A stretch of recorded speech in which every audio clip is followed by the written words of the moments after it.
Oke, jadi kita mulai aja. Bismillah. Nah, hari ini kita akan bahas tentang is weight fluctuation is normal.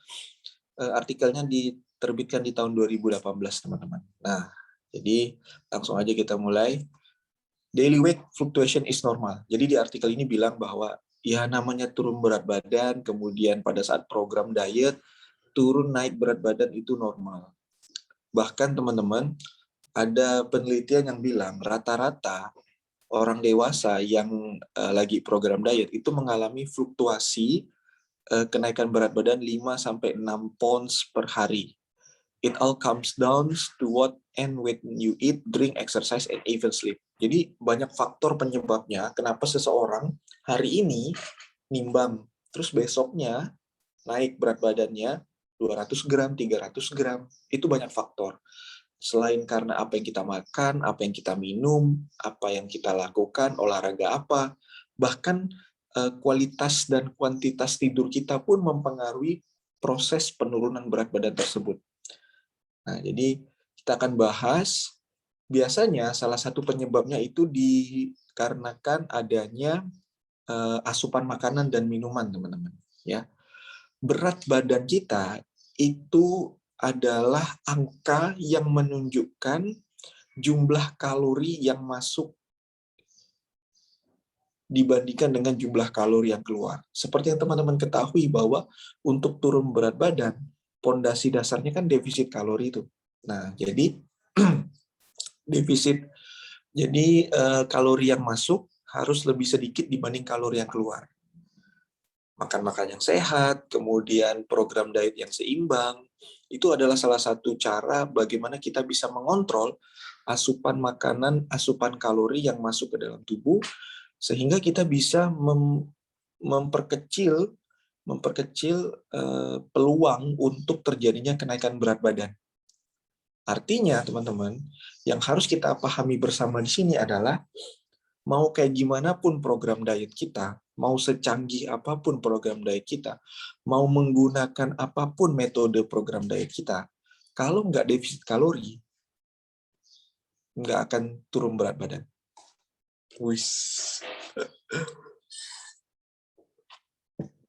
Walaupun di luar sana masih ada yang namanya pro dan kontra untuk defisit kalori.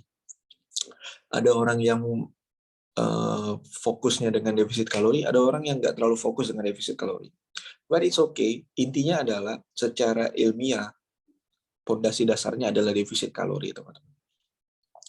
Tapi defisit kalori itu kadang membuat banyak sekali tantangan pada sebagian orang gitu kan. Karena nggak semudah itu. Secara teori memang betul cukup mengatur pola makan dan asupan air dan kemudian olahraga. Tapi secara praktek, tidak semudah itu, teman-teman. Ya. Belum faktor lingkungan, belum banyak faktor yang membuat banyak sekali pengaturan pola makan dan air minum ini menjadi challenge buat sebagian orang. Ya. Dan terkadang kalau kita tiba-tiba keluar atau tiba-tiba out of track dari program diet kita, itu kadang bisa menyebabkan yang namanya kenaikan berat badan. Tapi intinya teman-teman, beberapa riset atau beberapa penelitian menyatakan bahwa biasanya orang-orang itu akan mengalami yang namanya weight fluctuation, ya, kenaikan berat badan yang cukup signifikan ketika mendekati akhir pekan. Kenapa?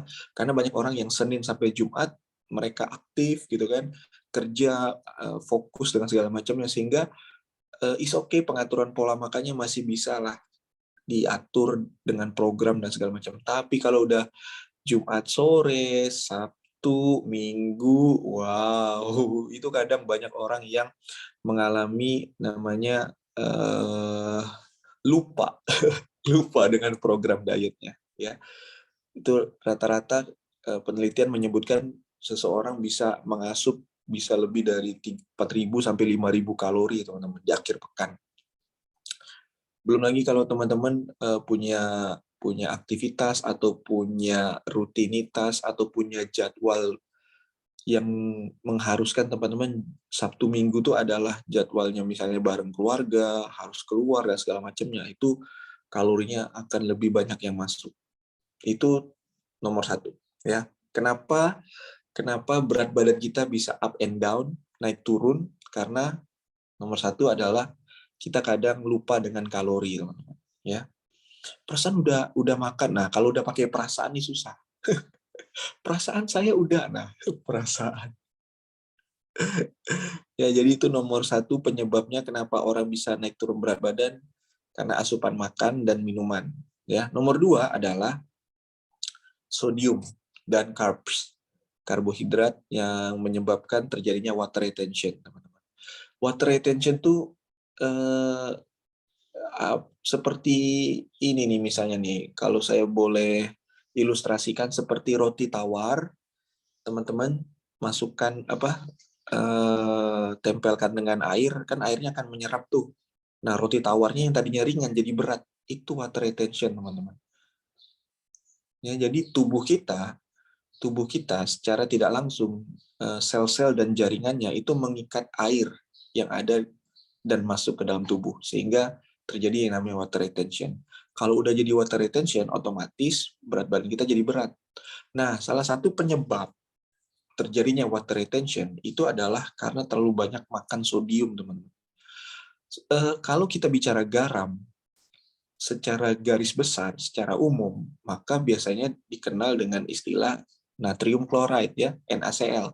Tapi kalau kita bicara garam kepada teman-teman kimia, itu banyak jenisnya. Nah, salah satunya adalah sodium, kemudian ada natrium, itu termasuk jenis kelompok garam-garam, teman-teman. Ya, jadi kalau misalnya teman-teman bilang, enggak, saya nggak ada makan garam dapur nih selama ini program, kenapa bisa jadi water retention? Kenapa? Karena sodium juga termasuk kelompok garam-garaman, teman-teman. Ya, jadi food high in salt and carbohydrate may cause your body to retain water. Your weight may spike until the blood subsides. Jadi intinya adalah kalau teman-teman banyak makan-makan yang mengandung garam-garam seperti sodium, kemudian terlalu banyak karbo, teman-teman pasti naik berat badan.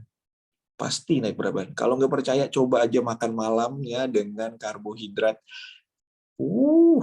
Pasti besoknya tiba-tiba teman-teman langsung naik hampir 1 kilo. Ya, you may be able to minimize water retention by cutting back on sugary drinks and processed food. Nah, jadi ya kalau terjadi water retention itu terus kita gimana? Ya nggak apa-apa juga, normal teman-teman. Tinggal back on track, kemudian asupan air putih, kemudian olahraga. Udah, nanti akan dengan sendirinya berkurang, ya. Atau teman-teman bisa menambahkan potasium atau magnesium ke dalam program diet teman-teman, dan biasanya itu akan bisa mengurangi dan menyeimbangkan level sodium yang ada di dalam tubuh kita. Ya, potasium itu banyak ditemukan di pisang, ya. Kalau magnesium itu banyak ditemukan di sayur-sayuran hijau. Jadi sangat bagus buat membantu mengurangi proses water retention dalam tubuh kita. Nah, itu nomor 2, ya. Kenapa orang bisa berat badannya fluktuatif, naik turun. Hari ini timbang, besok timbang lagi, kok naik tiba-tiba? Nah, 200-300 gram biasanya, atau 400 gram. Itu tadi, nomor 1, karena kita biasanya nggak tracking kalori makanan dan minuman kita.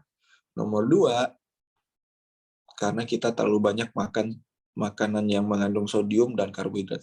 Sodium ini paling banyak di junk food, teman-teman. Junk food, fast food, banyak banget sodium. Ya, terus snack-snack yang biasa ciki-cikian yang gitu-gitu tuh banyak sodiumnya.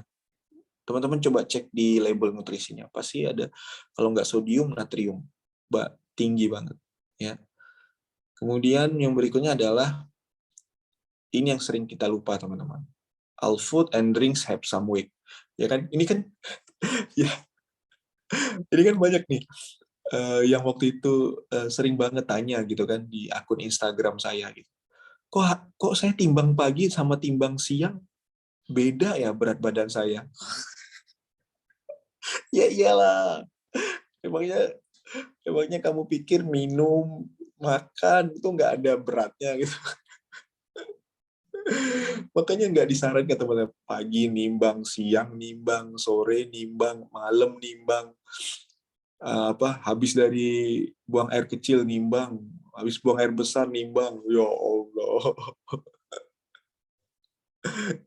Yang harus teman-teman ingat bahwa dengan minum air, kalau kita minum air 2 liter aja itu teman-teman, itu berat badan kita naik naik juga itu, ya.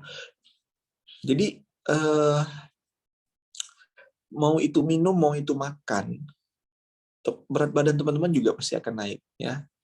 Jadi bagaimanapun intinya adalah makan makanan yang sehat, kemudian minum air putih, terus program diet yang seimbang, itu dapat mengurangi yang namanya terjadinya fluktuasi berat badan yang naik turun. Tapi sekali lagi, kalau teman-teman terlalu banyak makan makanan karbohidrat, kemudian sodium, kemudian lemak, itu biasanya butuh waktu lama untuk diproses di sistem pencernaan kita. Nah, makanya itu juga yang menjadi penyebab kenapa berat badan kita fluktuatif, teman-teman. Ya. Nih, bahkan nih teman-teman, the resulting urine and stool also have weight. Ya. Feses atau kotoran yang belum kita buang pada saat buang air besar, itu juga masuk ke dalam penyumbang angka di timbangan kita gitu. Jadi kalau teman-teman belum BAB terus tiba-tiba naik berat badannya, it's okay karena memang belum BAB, belum dikeluarin aja. Ya, jadi it's normal. Your body use food and fluids for hydration and energy. After it successfully gleaned the nourishment it needs from the source, it will begin to expel the leftover as mucus, sweat, urine, and stool. This can cause a slight decrease in weight. Yes, ya. Jadi kalau teman-teman udah keluar misalnya berkeringat, udah buang air kecil, kemudian udah buang air besar, ya otomatis berat badan juga akan turun. Nah, kalau teman-teman misalnya udah makan segala macam, terus udah 3 hari ini belum BAB, teman-teman timbang, kok berat badannya nggak terlalu ini ya signifikan ya turunnya, atau kadang bisa jadi naik. Ya, salah satu sebabnya karena teman-teman misalnya belum BAB, dan it's normal, normal aja sih sebenarnya kalau fluktuatif berat badannya. Nah, kemudian ada banyak faktor lain lagi selain itu teman-teman ya.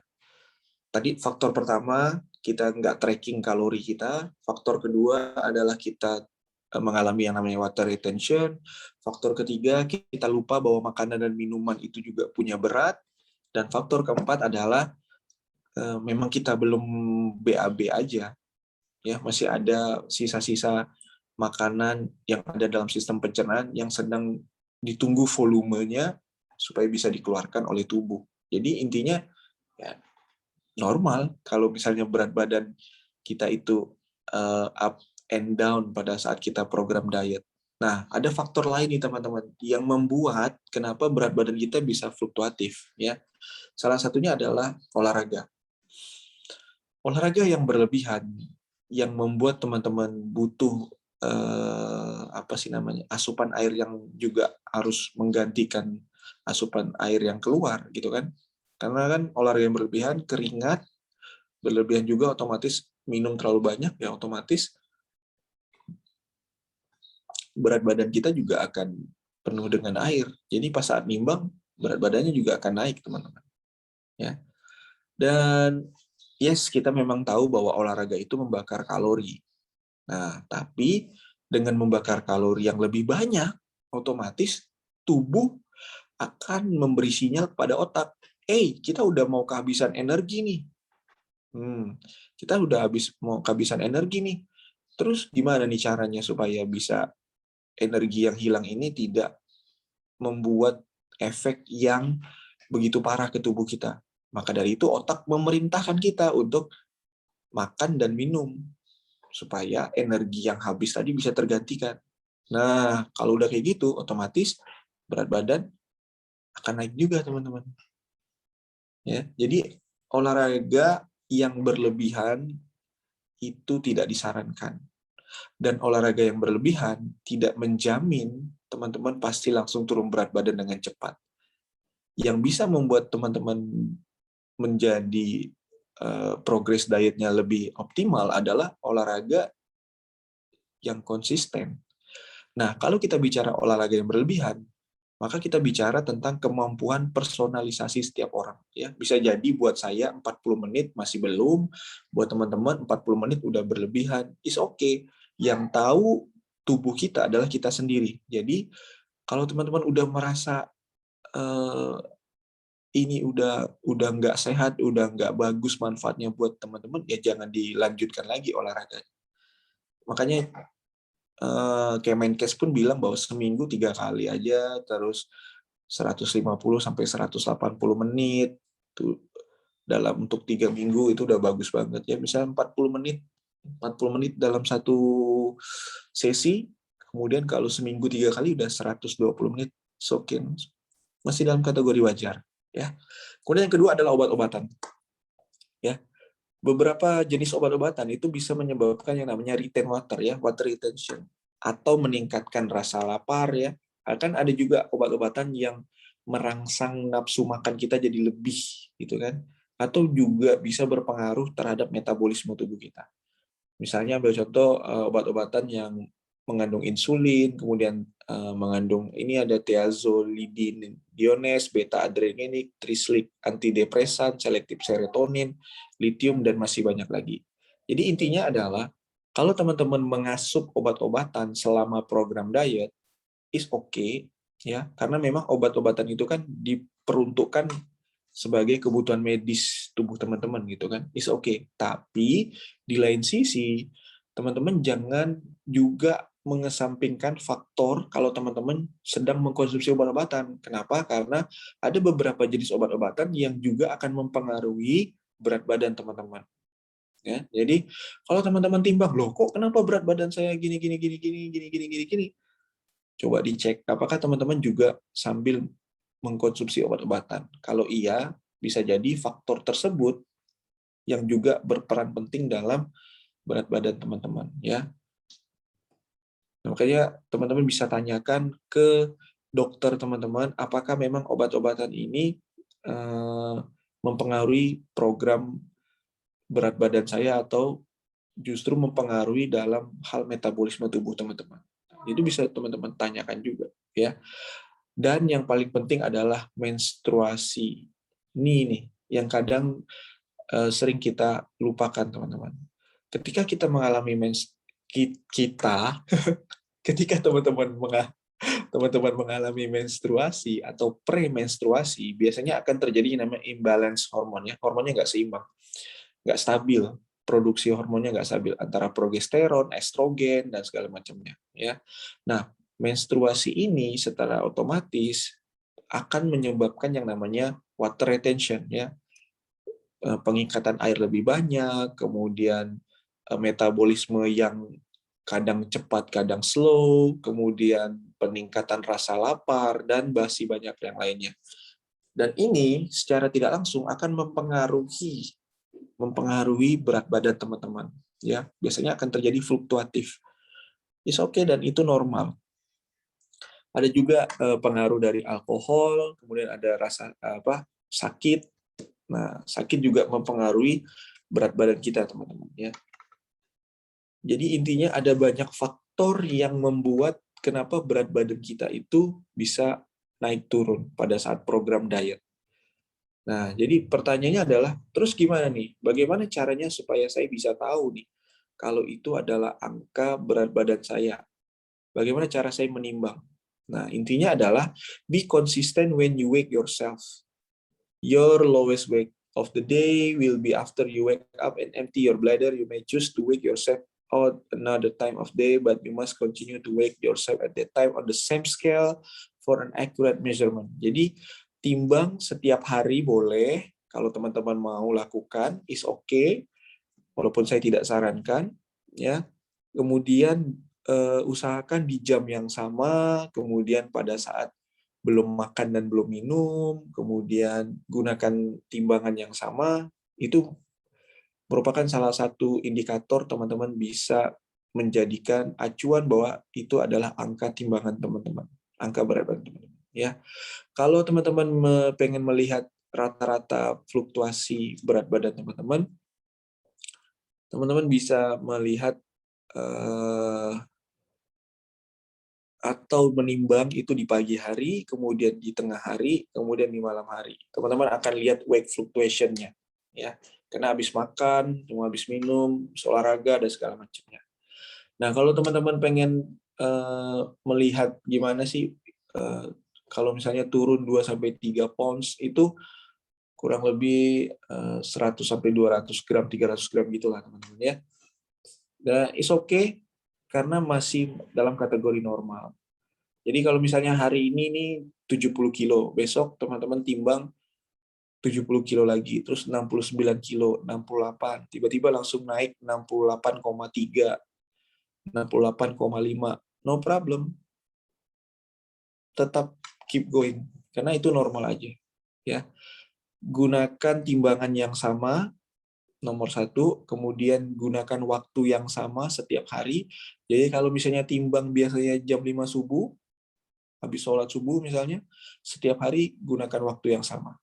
Kemudian kalau mau dapetin hasil yang lebih valid, bisa gunakan pakaian tipis, gunakan pakaian yang sama, atau bisa juga nimbang tanpa pakaian. Ya, kenapa sih harus seperti itu? Ya karena pakaian kita juga punya berat. Kalau teman-teman nggak percaya, timbang aja. Yang pertama, teman-teman pakai pakaian piyama, timbang. Kemudian 5 menit kemudian, teman-teman ganti baju, pakai jaket, pakai celana jeans, timbang. Pasti beratnya beda. Pasti beratnya beda. Ya. Masa sih pakaian punya berat CA? Ya kalau kita nge-laundry kan pakai berat, teman-teman. Ini berat pakaiannya sekilo ya, tuh.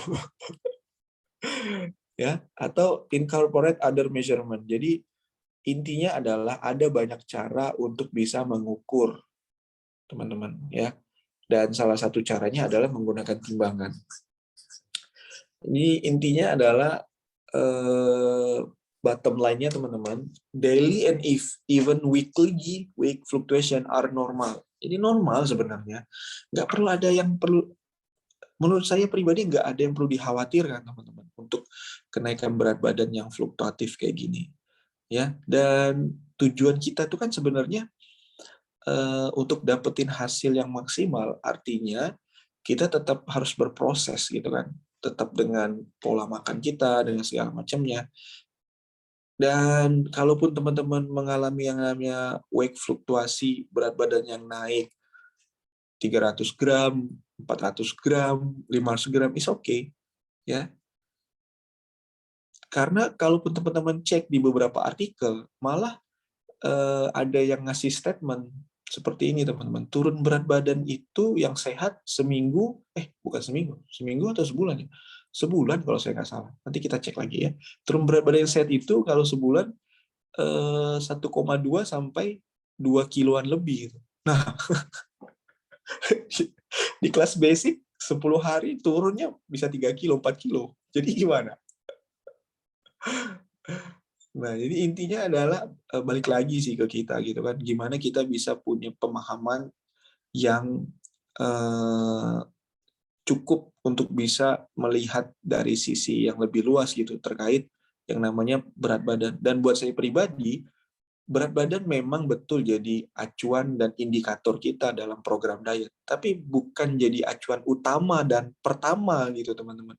Karena ada banyak hal yang bisa kita jadikan acuan untuk bisa melihat apakah program diet kita ini benar-benar in the right track gitu kan, on the right track. Apakah memang benar di jalur yang benar gitu. Misalnya ambil contoh, apakah selama diet saya mengalami kelaparan? Enggak, saya kenyang. Oke, saya kenyang gitu kan. Terus yang kedua, apakah dalam program diet ini menyiksa saya? Enggak juga. Terus gimana nih kualitas tidur saya? Jadi lebih nyenyak. Kemudian gimana kondisi mood saya seharian ini? Malah jadi good mood, kemudian jadi rajin olahraga, terus pakaian lama jadi mulai muat dan segala. Jadi intinya banyak faktor yang bisa kita jadikan acuan dalam progres diet kita, dan memang angka di timbangan itu salah satunya, tapi bukan satu-satunya. Nah, Jadi intinya teman-teman, kalau ditanya, Coach gimana nih, kok bisa berat badan saya naik berapa memangnya? Naik 150 gram. Ya Allah. No problem, it's okay, it's normal gitu ya. Coach gimana nih, naik berat badan nih, berapa naik berat badannya? Naik 220 gram, Coach. Ya, nggak apa-apa juga. It's normal, guys. Sekali lagi, it's normal. Ya, jadi nggak perlu takut, nggak perlu khawatir, tetap lakukan aja programnya. Insya Allah teman-teman pasti akan dapat hasil yang maksimal. Wah, jadi intinya itu aja sih, ya. Jadi normal-normal aja kalau kita eh, turun berat badan, kemudian kalau teman-teman perhatikan, kalau dibuat grafik teman-teman, untuk proses turun berat badan itu biasanya dia turun, stabil, agak naik dikit, turun, stabil, stabil, stabil, stabil, stabil, stabil, stabil, stabil, naik dikit, turun, turun, turun, turun, turun. Biasanya memang kayak gitu sih, fluktuatif ya. Jadi no problem, it's normal teman-teman.